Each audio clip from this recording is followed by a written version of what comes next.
Hello दोस्तों, आप सभी का अपने YouTube channel best education centre में हार्दिक स्वागत है। दोस्तों, आज हम पढ़ने वाले हैं क्लास 9 का तीसरे चैप्टर के जितने भी प्रश्नावली है उन सब के प्रश्नों का सलूशन। क्योंकि दोस्तों पिछले वीडियोज में आपको तीसरे चैप्टर यानी निर्देशांक ज्यामिति का जो भी बेसिक चीज़ें हैं जो आपके एग्जाम के लिए काफ़ी इंपॉर्टेंट है, जो कि हर साल जो है एग्जाम में वही आते हैं, मैंने पिछले वीडियोज में करवा दिया है। तो आज हम पढ़ने वाले हैं प्रश्नावली 3.1, 3.2 और 3.3। तो चलिए दोस्तों, बिना समय गवाएं हम शुरू करते हैं एक्सरसाइज 3.1 का पहला प्रश्न। दोस्तों पहला प्रश्न है कि एक अन्य व्यक्ति को आप अपने अध्ययन मेज पर रखे टेबल लैंप की स्थिति किस तरह बताएंगे। ठीक है, एक मेज है, हम एज्यूम कर लेते हैं, मान लेते हैं कि ये हो गया मेज। ठीक है, इसको हमने मेज मान लिया और मान लो कि इस पॉइंट पर जो है लैंप रखा हुआ है। इसको हमने एज्यूम कर लिया कि यहाँ पर लैंप है और हम कहाँ बैठे हुए हैं, यहाँ पर। ठीक है, हमारी सीट यहाँ पर है।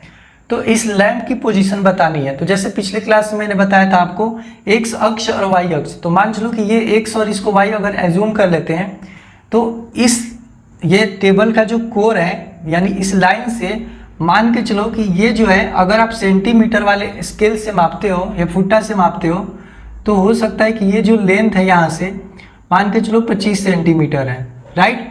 और जब हम यहाँ से मापते हैं तो हो सकता है कि ये 20 सेंटीमीटर हो। ठीक है, यानी कि लेफ्ट साइड से बाएं साइड से 20 सेंटीमीटर हो। इसको हम थोड़ा स्ट्रेट ले लेते हैं, सीधा ले लेते हैं, मान चलो कि ये हो गया। अब सही है।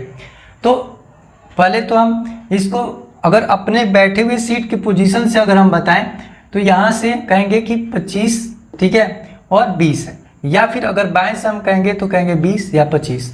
समझ गया ना। यानी कि इसका हम दो प्रकार से बता सकते हैं, या तो 20 और 25 या फिर 25,20। ठीक है, दोनों हम पोजीशन बता सकते हैं। वैसे इसके आंसर बहुत कुछ हो सकते हैं। आप 25 के जगह पे 20 मान लो, 15 मान लो, 2 मान लो, 3 मान लो। ठीक है, जो यूनिट मानना है आप मान सकते हो। जैसे अगर इसी को फीट में मापे तो मान लो कि हो सकता है 2 फीट डिस्टेंस पे हो, इधर से 1 फीट डिस्टेंस पे हो, या लैंप की स्थिति हो सकता है यहाँ पर हो। तो इस प्रकार से जो है इसका आंसर बहुत सारा हो सकता है। अब इसको लिखेंगे किस प्रकार से वो मैं बता रहा हूँ। इसको लिखेंगे, इसको मान लेते हैं ए पॉइंट। ठीक है, माना कि मेज, ठीक है, मेज है तो माना कि मेज पर बिंदु ए लैंप की स्थिति है ना। इसको हम मान लेते हैं कि ये लैंप की स्थिति है। तो हम अन्य व्यक्ति को लैंप ए की स्थिति, ठीक है, लैंप ए की स्थिति अगर हम डिस्टेंस 25 और 20 माने हैं तो हम कहेंगे कि 20,25 या ए 25,20 है। तो इस प्रकार से इसके जो आंसर है बहुत सारे हो सकते हैं। एक तरह से एग्जाम्पल ही आप ले सकते हो। आई होप आपको समझ में आ गया होगा। आप जरूरी नहीं यहाँ से आप 3 यूनिट ले लो, यहाँ से 2 यूनिट ले लो, तब आप क्या लिखोगे यहाँ पे 3-2 या फिर 2-3 लिखोगे, है ना। तो ये हमारा हो गया पहला प्रश्न का सॉल्यूशन। अब करते हैं दूसरा प्रश्न। दोस्तों प्रश्न संख्या जो है काफ़ी लंबा प्रश्न है, इसलिए मैं इस बोर्ड पे नहीं लिख रहा हूँ। ठीक है, आपको डायरेक्ट मैं पढ़ के बता रहा हूँ प्रश्न क्या है। या आप अपने सामने जो है बुक को एक्सरसाइज 3.1 ओपन करके दूसरा प्रश्न देखिए और उसका मैं सोल्यूशन बता रहा हूँ किस प्रकार से करना है। वैसे इंपॉर्टेंट तो ये प्रश्न नहीं है, एग्जाम में तो इतना बड़ा प्रश्न आ नहीं सकता। ठीक है, फिर भी आप देखो क्योंकि आगे जो एक्सरसाइज है 3.2, 3.3 इसमें कुछ हेल्प मिलेगा। दोस्तों प्रश्न है, सड़क योजना, एक नगर में 2 मुख्य सड़कें हैं। ठीक है, 2 मुख्य सड़क है जो नगर के केंद्र पर मिलती हैं। ठीक है, कोई नगर का केंद्र है, उसमें जो है 2 मुख्य सड़क है, वो नगर के केंद्र पर मिलती है और ये 2 सड़कें उत्तर दक्षिण की दिशा और पूर्व पश्चिम की दिशा में है। यानी कि देखो ये हम मान के चलते हैं कि इस प्रकार से जो है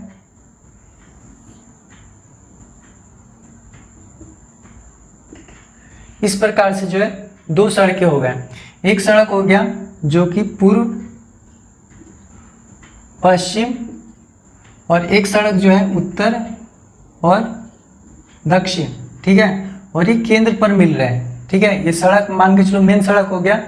अच्छा, आगे है कि नगर के अन्य सभी सड़कें इन मुख्य सड़कों के समांतर परस्पर 200 मीटर की दूरी पर है और प्रत्येक दिशा में लगभग 5 सड़कें हैं, ठीक है। प्रत्येक दिशा में 5 सड़कें हैं और 1 सेंटीमीटर बराबर 200 मीटर लेना है। तो इसको हम यहाँ पे लिख लेंगे 1 सेंटीमीटर बराबर 200 मीटर, राइट, ठीक है। 1 सेंटीमीटर बराबर 200 मीटर। तो आप जो स्केल होता है, ठीक है, स्केल फुटे से आप 1-1 सेंटीमीटर के गैप पर मान के चलो कि हम यहाँ पर 1 सेंटीमीटर हुआ, 1 सेंटीमीटर यहाँ पर हुआ, 1 सेंटीमीटर यहाँ पर हुआ, आप इधर भी ले सकते हो, ठीक है। हमारे पास 1 2 3 हो गए, ये चौथा हो गया सड़क, और एक हम यहाँ पर ले लेते हैं 5वां, ठीक है।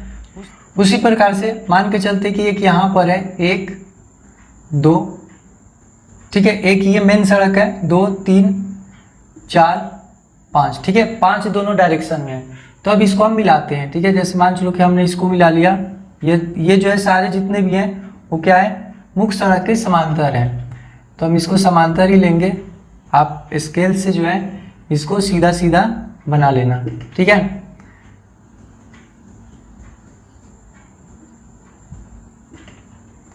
तो ये हो गए आपके टोटल 5 सड़क ऐसे हो गए जो कि उत्तर दक्षिण में है। एक सड़क हमारा ऑलरेडी बना हुआ है पूरा पश्चिम का, ये हो गया दूसरा, ये हो गया तीसरा, ये हो गया चौथा, और ये हो गया 5वां, ठीक है। अब इनका नाम भी रख सकते हो, जैसे मान चलो कि इसको हमने S1 रख लिया, है ना, S1, इसको रख लिया S2, इसको रख लिया S3, इसको रख लिया S4 और इसको रख लिया S5। उसी प्रकार से स्टेट 1 2 3 4 5 हो गया। अब इनको भी हम कोई नाम ले लेते हैं, जैसे मान चलो इसको लिया S6, ये हो गया S7, ये हो गया S8 और ये हो गया S9 और ये हो गया S10, यानी 10 टोटल सड़कें हो गई, है ना। 5 जो है पूर्व पश्चिम में और 5 जो है उत्तर दक्षिण में। तो आगे प्रश्न आपका लिखा हुआ है कि आपके मॉडल में एक दूसरे को काटती अनेक क्रॉस स्ट्रीट यानी कि चौराहे हो सकती है। आप देख ही सकते हो बहुत सारे चौराहे यहाँ पे मिलेंगे, कहीं पर भी यहाँ पे देखोगे हर एक पॉइंट पर बहुत सारे क्या है, क्रॉस स्ट्रीट यानी चौराहे हैं, ठीक है। अब आगे लिखा हुआ है कि एक विशेष क्रॉस स्ट्रीट 2 सड़कों से बनी है ना। जितने भी जहाँ भी आप क्रॉस देखोगे तो 2 सड़कें हैं, एक तो है कि पूर्व पश्चिम और एक उत्तर दक्षिण की ओर जा रही है, राइट, ठीक है। आगे है कि जिनमें से एक उत्तर दक्षिण दिशा में जाती है और दूसरी पूर्व पश्चिम की दिशा में, वही बात है जो मैंने अभी बताई। फिर आगे की प्रत्येक क्रॉस स्ट्रीट का निर्देशन इस प्रकार किया जाता है कि यदि दूसरी सड़क उत्तर दक्षिण दिशा में जाती है, ठीक है, मान के चलो दूसरी सड़क जो है उत्तर और दक्षिण दिशा में जाती है, तो देखिए उत्तर दक्षिण, ये मान चलो ये वाला हो गया दूसरी सड़क, ठीक है। हम इसको ले लेते हैं दूसरी सड़क को, और कहा जा रहा है कि 5वीं सड़क पूर्व पश्चिम दिशा में जाती है। तो 5वीं सड़क जैसे मान के चलो कि यहाँ से ले लेते हैं, इसको भी हम क्या कर लेते हैं, ऐसे ही मान लेते हैं, ठीक है। इसको भी हम इसको ले लेते हैं S1 S2 S3 S4 और ये हो गया S5। तो 5वीं सड़क का मतलब ये है, यानी कि ये पॉइंट हो गया, ठीक है, ये दूसरा और ये 5वां। तो हम इसको किस प्रकार से निर्देशित करेंगे, ठीक है। दूसरा है ना 1 2 और इधर से 1 2 3 4 5, तो इसको हम क्या निर्धारित करेंगे 2 5, जो कि प्रश्न में आपके दिया गया है। तो इसी परंपरा से यह ज्ञात कीजिए कि कितनी क्रॉस स्ट्रीटों को 4 3 माना जा सकता है ना, 4 और 3। तो आप देखोगे कि सबसे पहले इसमें लिया गया था ये वाला, ठीक है, इसमें ये वाला लिया गया था, तो चौथा आपका कौन सा होगा, ये हो जाएगा चौथा, है ना। और 3 का मतलब इसमें 1 2 3 यानी 4 और ये हो गया 3, यानी इस पॉइंट को, तो ऐसा तो एक ही है ना, यहाँ पे 4 और कॉमा 3, समझ रहे हो ना। सबसे पहले जैसे प्रश्न में आपका लिया गया है 2, तो 2 ये देखो ये उत्तर दक्षिण वाला लिया गया है, इसीलिए हम जब 4 और 3 के लिए लेंगे, है ना, 4 कॉमा 3 है, तो 4 के लिए हम सबसे पहले यही, तो देखो 1 2 3 4, ठीक है। और फिर 3, तो यहाँ से देखो 1 2 3 यानी कि ये और ये, तो यहाँ पर ये 4 3 बनेगा। और दूसरा कितनी क्रॉस स्ट्रीटों को 3 4 माना जा सकता है, तो देखो 1 2 3 ये हो गया, तो ये लाइन और ये 4 यहाँ से, तो ये पॉइंट हो गया, है ना। तो ये हो गया 3 और 4। तो अब दो प्रश्न में एक्चुअली पूछा क्या जा रहा है कि कितनी क्रॉस स्ट्रीटों को 4 3 माना जा सकता है। तो इसमें क्या आप लिखोगे, पहले का आंसर क्या बताओगे, पहले का आंसर बताओगे एक, है ना। एक ही तो ऐसा क्रॉस स्ट्रीट है जो कि 4 3 माना जा सकता है ना। तो यहाँ पर लिखेंगे एक, और एक यहाँ पर भी है जिसको हम क्या मान सकते हैं, 3 और 4, ठीक है। परंतु हम इस प्रकार से इसको जो है रिपोर्ट तैयार करके दिखाएंगे। आई होप आपको ये क्लियर हो गया होगा। अब करते हैं प्रश्नावली 3.2 के प्रश्नों का सॉल्यूशन। दोस्तों प्रश्नावली 3.2 का पहला प्रश्न है कि निम्नलिखित प्रश्नों में से प्रत्येक प्रश्न का उत्तर दीजिए। ठीक है, काफी मोस्ट इंपॉर्टेंट प्रश्न है, ठीक है, इसको मार्क कर लेना। ये जो है मैंने आपके पिछले वीडियोस में भी करवा रखा है, ठीक है। इन सब के जो है डेफिनेशन मैंने बता रखा है, परिभाषा बता रखा है। तो अगर आपने वहां पे पढ़ा होगा तो ये काफी इजी से आप आंसर बता सकते हो, ठीक है। तो पहला प्रश्न है, काटिय तल में किसी बिंदु की स्थिति निर्धारित करने वाली क्षैतिज और ऊर्ध्वाधर रेखा जो होते हैं, मतलब ऊर्ध्वाधर रेखा जो है उसका नाम क्या होता है। तो दोस्तों आपको मालूम है कि एक होता है एक्स अक्ष और एक होता है वाई अक्ष, ठीक है। ये एक्स होता है और ये होता है वाई, राइट। तो जो क्षैतिज रेखा होता है उसको हम क्या कहते हैं, एक्स अक्ष, और जो ऊर्ध्वाधर रेखा होता है उसको हम क्या कहते हैं, वाई अक्ष। तो आपको यही लिखना है यहाँ पर, ठीक है। एक्स अक्ष किसको कहेंगे, क्षैतिज रेखा को, क्षैतिज रेखा को, और वाई अक्ष, ठीक है, वाई अक्ष कहेंगे किसको, ऊर्ध्वाधर रेखा, ठीक है। एक्स अक्ष क्षैतिज रेखा को और वाई अक्ष जो ये वाई है ये ऊर्ध्वाधर रेखा को हम कहेंगे। तो इसका आंसर हो गया, राइट। अच्छा, अब दूसरा प्रश्न है कि इन दो रेखाओं से, ठीक है, यहाँ पर क्या था, से बने तल के प्रत्येक भाग के नाम बताइए। तो इन दोनों रेखाओं से ये जो तल बनता है ये आपको बताया था कि इसको क्या कहेंगे, चतुर्थांश, ठीक है। ये चतुर्थांश होते हैं, फर्स्ट चतुर्थांश, सेकंड चतुर्थांश, और ये तृतीय चतुर्थांश, और ये फोर्थ चतुर्थांश। तो आप सिंपल यहाँ पर इसका आंसर लिख देना कि क्या कहेंगे, चतुर्थांश, ठीक है, इसको हम चतुर्थांश कहेंगे। अच्छा दोस्तों, तीसरा है कि उस बिंदु के नाम बताइए जहाँ ये दो रेखाएं जो है प्रतिच्छेद होती हैं। तो दोस्तों एक्स अक्ष और वाई अक्ष जहाँ पर प्रतिच्छेद होती है उसको हम क्या कहते हैं, आपको पिछले वीडियो में मैंने समझाया था, उसको क्या कहते हैं, मूल बिंदु। और मूल बिंदु का निर्देशांक क्या होता है, 0 0, राइट। ये याद रखना क्योंकि काफी इंपॉर्टेंट ऑब्जेक्टिव प्रश्न ये बन सकता है, ठीक है, आपके एग्जाम के लिए। तो इसका आंसर क्या हो जाएगा, इसका आंसर आप दोगे मूल बिंदु। और अगर प्रश्न में आ जाए कि मूल बिंदु का निर्देशांक क्या होता है तो आप क्या लिखोगे, 0,0 ब्रैकेट में, ठीक है। तो अब करते हैं प्रश्न दूसरा। दोस्तों प्रश्न संख्या 2 है कि आकृति 3.14 आपके बुक में इस प्रकार से आकृति दिया गया है 3.14, उसको देखकर निम्नलिखित को लिखिए। ये आपके सामने ये जो है 8 प्रश्न दिए गए हैं, इसको आपको आंसर देना है, राइट। और ये 8 अगर कर लेते हो तो समझो कि आपका ये जो तीसरा चैप्टर है ना, बस इसी टाइप के प्रश्न आने वाले हैं, ठीक है। आपके 3 से लेकर 5 नंबर तक के प्रश्न आ सकते हैं इस चैप्टर से, तो ध्यान से इसको जरूर देखो, ठीक है। सबसे पहला है कि बी के निर्देशांक, तो बी पॉइंट कहाँ पर है, यहाँ पर है, ठीक है। अब दोस्तों निर्देशांक आपको मैंने बता रखा है कि सबसे पहले एक्स अक्ष का लिखते हैं और फिर वाई अक्ष का, राइट, ठीक है। ये तो एक्स का मान कितना है, यहाँ पे देखो एक्स अक्ष में एक्स का मान इसमें कितना है, -5। तो पहले तो हम यहाँ पे लिखेंगे -5। अच्छा, वाई कितना है, तो देखो ये बी पॉइंट वाई में कितने पर है, 2 पे है, तो यहाँ पर कॉमा 2। ये हो गया बी के निर्देशांक, ठीक है, यही आंसर है। सी के निर्देशांक बताना है, सी कहाँ पे दोस्तों, यहाँ पर है, ठीक है। तो सी में एक्स कितना है, एक्स की पॉइंट जो है 5 है, और वाई कितना है, -5, ठीक है। इधर नेगेटिव होता है उधर पॉजिटिव होता है, इधर पॉजिटिव इधर नेगेटिव। तो ये पॉइंट जो है 5 और -5, तो यहाँ पर हम लिखेंगे 5 और -5। तो ये इसके आंसर हो गए 5 और -5, ठीक है। तीसरा है कि निर्देशांक -3 -5 द्वारा पहचाना है ये, ठीक है, आप बुक में देख सकते हो। निर्देशांक -3 -5 द्वारा पहचाना गया बिंदु, बिंदु का नाम बताना है, ठीक है। तो दोस्तों x में -3, तो x -3 यहाँ पर है, और -5 y में है, यानी कि नीचे की तरफ आएंगे तो ये जो है -5 का पॉइंट है, यानी ये जो पॉइंट है ये कौन सा पॉइंट है, ई है, ठीक है, ई बिंदु है, राइट। ये इसका आंसर हो गया। निर्देशांक 2 -4 द्वारा पहचाना गया बिंदु, 2 -4, x में 2 है तो x में 2 यहाँ पर, और y में -4, तो नीचे की तरफ आएंगे तो ये देखो -4 के सामने ये कौन सा पॉइंट है दोस्तों, G है। तो इसका आंसर हम क्या लिखेंगे, G, करेक्ट। D का भुज, सबसे पहले हम D पॉइंट देखेंगे, D पॉइंट हमारा यहाँ पर है, पहले देखो डी का निर्देशांक क्या है, तो डी का अगर निर्देशांक देखेंगे तो x में क्या है 6 और y में कितना है 2। और मैंने आपको बता रखा है कि भुज और कोटि क्या होता है। x अक्ष के जो मान होते हैं, ठीक है, किसी बिंदु का x अक्ष का मान भुज कहलाता है और y अक्ष का मान कोटि कहलाता है। तो x, पहले हम यहाँ पे x और फिर y लिखते हैं, राइट। तो x में कितना है 6 है, x अक्ष में 6 है डी का, तो इसमें भुज जो हो गया 6 हो गया, राइट। उसी प्रकार से बिंदु h की कोटि, h यहाँ पर है और h का निर्देशांक अगर आपको बताना हो तो क्या कहोगे, सबसे पहले x में कितना है -5 और y में -3 है, ठीक है। अब आपको कोटि बताना है, तो कोटि y अक्ष वाला होता है, तो y अक्ष जो है -3 है, तो ये इसका आंसर हो गया -3, राइट। बिंदु L के निर्देशांक बताना है, तो बिंदु L कहाँ पर है, यहाँ पे है, ठीक है। तो आप देखोगे कि सबसे पहले हम x लिखते हैं, तो x में जो है x तो 0 है ना, 0 है x और y का मान कितना है 5, तो इसका क्या लिखेंगे हम आंसर 0 और 5। तो L का निर्देशांक हो गया 0,5 पॉजिटिव नंबर, ठीक है।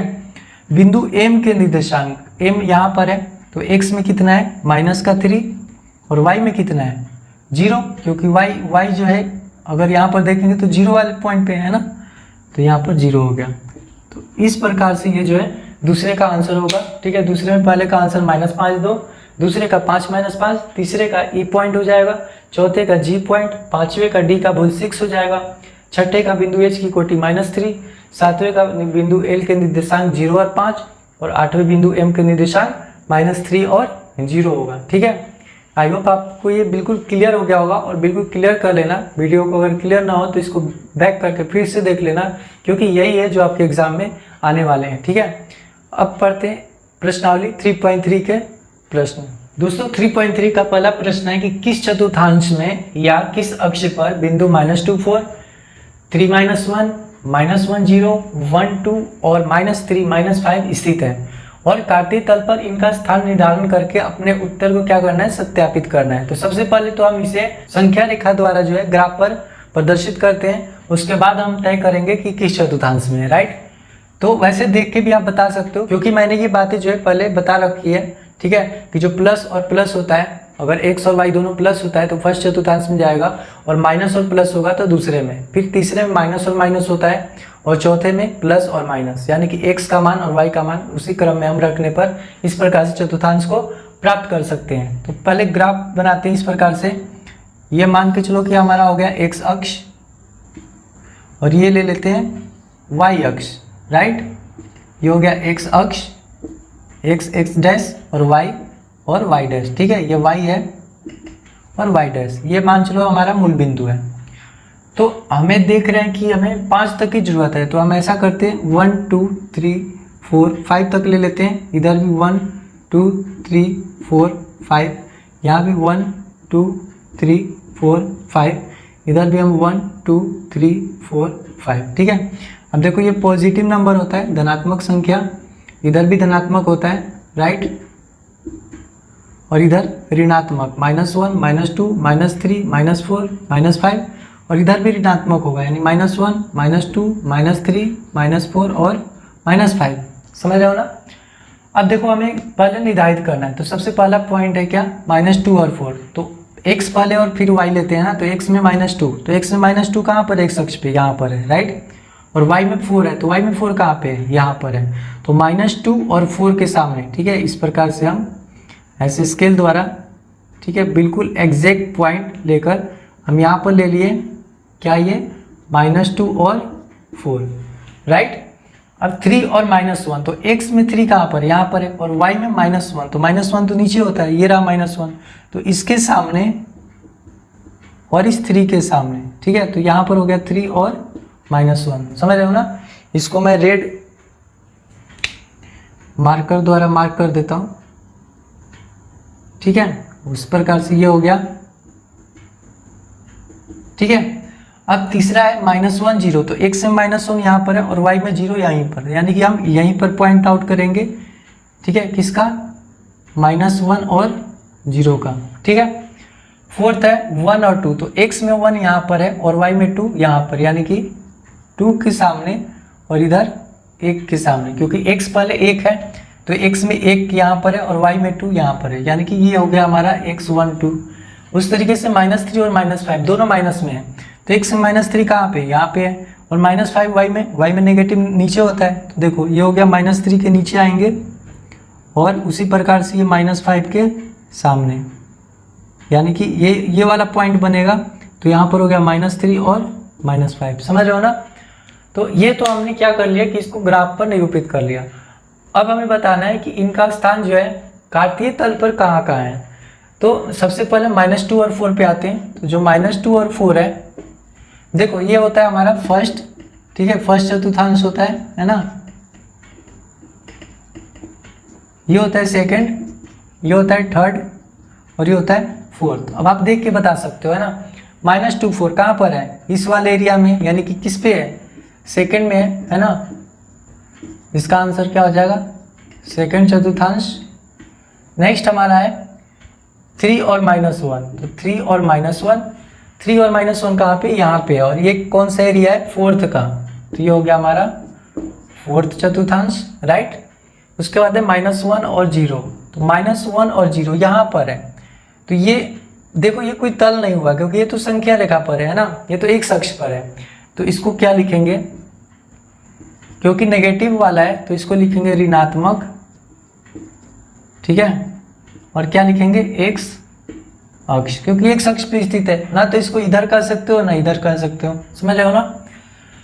फोर्थ है हमारा 1 और 2, ये तो दोनों धनात्मक है यहाँ पे, यानी फर्स्ट चतुर्थांश में हो गया है ना, तो ये हो गया हमारा फर्स्ट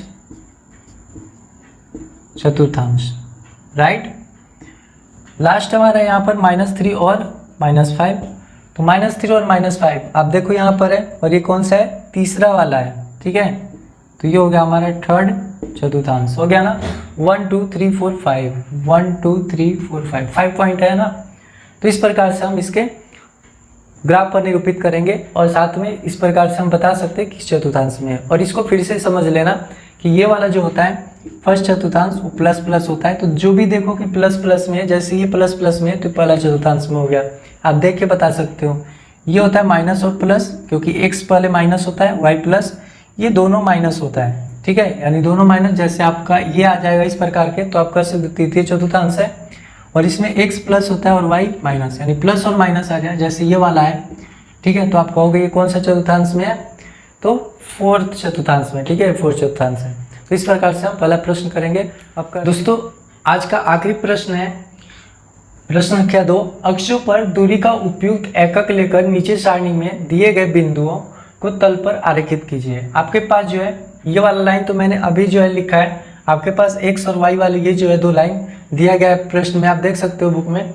तो मैंने बस सिर्फ क्या किया है कि बिंदु ये जो है इनको a b c d e मान लिया है, ठीक है। यानी कि आप जब इनके निर्देशांक लिखोगे, यहाँ पर एक और लाइन यहाँ पे बढ़ाना चाहता हूँ मैं, ठीक है, ताकि कोई दिक्कत ना हो। इसको मैं लिख देता हूँ निर्देशांक, ठीक है, निर्देशांक लिख देता हूँ।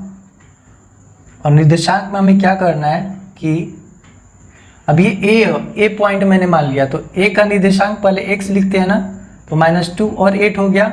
उसी प्रकार से b का निर्देशांक -1 और 7, c का निर्देशांक आप क्या लिखोगे 0 और -1.25, राइट। d का निर्देशांक क्या लिखोगे 1,3 है ना, और e का निर्देशांक क्या लिखोगे 3,-1, राइट। तो इस प्रकार से मैंने पॉइंट आउट कर लिया है। अब ग्राफ पेपर क्या करेंगे, ये लेता हूँ x अक्ष, ठीक है, और ये हम ले लेते हैं y अक्ष। अब स्केल के द्वारा 1-1 सेंटीमीटर का ले सकते हैं। ध्यान रखना है कि हमें जो है y जो है ज़्यादा लेना है ना, तो y को ध्यान रखना है। ये तो हो गया x डैश, ये y, और ये हो गया y डैश, ठीक है। ये हो गया 0, ये हो गया 1 2 3 4, इधर ले लेते हैं -1 -2 -3 -4। उसी प्रकार से इधर भी नेगेटिव नंबर आता है ना, तो -1 -2 -3 -4, यहाँ तक क्लियर। अब ऊपर जो है पॉजिटिव नंबर, धनात्मक संख्या 1 2 3 4 5 6 7 8, ठीक है। इस प्रकार से आप इसको ध्यान रखना कि स्केल के द्वारा बिल्कुल एग्जैक्ट 1 सेंटीमीटर के डिस्टेंस पर, यानी कह सकते हो कि 1-1 यूनिट के डिस्टेंस पर ही लेना। मैं तो ऐसे अंदाजे पर ले रहा हूँ, है ना, तो आप स्केल से लेना। बिल्कुल करेक्ट लेना, बराबर यूनिट में, यानी ये जो डिस्टेंस होनी चाहिए वो बराबर होनी चाहिए, दूरी जो है बराबर होनी चाहिए, तब जाके आपका करेक्ट बनेगा और तब जाके आपको परफेक्ट नंबर यानी फुल मार्क्स मिलेंगे। ठीक है, तो चलिए आप पहला पॉइंट देखते हैं। फर्स्ट पॉइंट है ए में -2 और 8, तो x में -2 कहाँ पे है, यहाँ पर है, और y में 8 कहाँ पर है, 8 पॉजिटिव नंबर है तो यहाँ पर है, तो इसको मैं रेड मार्क कर देता हूँ। तो 8 के सामने, ठीक है, और इधर x में -2, यानी कि इस प्रकार से हम इसको आप शो कर सकते हो या नहीं भी कर सकते हो। ठीक है, आप स्केल के द्वारा मतलब इस तरीके से सीधा आप देख लेना, मैं इसलिए बता रहा हूँ। ठीक है, बाकी ये करना जरूरी नहीं है। ठीक है, यानी यहाँ पर हमारा पॉइंट हो गया a और इसकी वैल्यू क्या हो गई -2 और 8, है ना। दूसरा पॉइंट b है जो कि -1 7 है, तो x में -1 कहाँ पे है, यहाँ पर है, और y में 7, तो -1 के सामने और 7 के सामने यहाँ पर जो आपका पॉइंट बनेगा वो क्या बन जाएगा, b -1 और 7, समझ रहे हो ना। c जो है 0, x में 0, तो 0 यहाँ पर है, y में -1.25, तो 1.25, यानी कि जब इसमें आप लाइनिंग दोगे, ठीक है, तो कुछ यहाँ पर यानी कि 1 और 2 के हाफ से भी हाफ जो पॉइंट है वहाँ पर आपको प्राप्त हो जाएगा, क्योंकि y में जो है ना -1.25 है, तो माइनस तो नीचे होता है और x तो 0 है ही, यानी यहीं पर, तो इससे नीचे हम आएंगे यहाँ पर इस वाले पॉइंट को, और हम ये क्या करेंगे c, ठीक है, 0, इसको मैं थोड़ा दूर करके लिख देता हूँ। ठीक है, यहाँ पे लिख देता हूँ c 0 -1.25, करेक्ट। अच्छा, d में 1 और 3 है, तो x और 1 3, ठीक है, x 1 है और y 3 है, तो x में 1 ये हो गया और y में 3, यानी कि यहाँ पर, तो 1 और 3 के सामने यानी ये पॉइंट हो गया, और ये पॉइंट कौन सा हो गया, d हो गया। ठीक है, d, और इस पॉइंट की वैल्यू कितनी है, 1 और 3। ठीक है, उसके बाद हम आते हैं e में 3 -1, तो x में 3 यहाँ पर है और -1 यानी इसके सामने और 3 के सामने यहाँ पर, ये हो गया आपका पॉइंट e क्या, 3 और -1, समझ रहे हो ना। तो इस प्रकार से हमें तल पर आरेखित करना था बस। तो एक बार मैच कर लेते हैं। एक पॉइंट हो गया -2 और 8, तो -2 और 8 ये हो गया करेक्ट। दूसरा पॉइंट है -1 7, तो -1 और 7 पॉजिटिव नंबर, बी पॉइंट सही है। आगे c 0 -1.25, तो c 0 और y में -1.25, ठीक है, यहाँ पर ये वाली पॉइंट है। ठीक है, ये तो मैंने हाफ करके आपको दिखाया था। ठीक है, d में 1 और 3 है, तो d में पॉजिटिव 1 और y में 3, ये पॉइंट बिल्कुल करेक्ट है, और e में 3 -1 है। ठीक है, तो x में 3 है ना, पॉजिटिव 3, और y में -1 नीचे की ओर, यानी 1 और 3 के सामने e हो गया।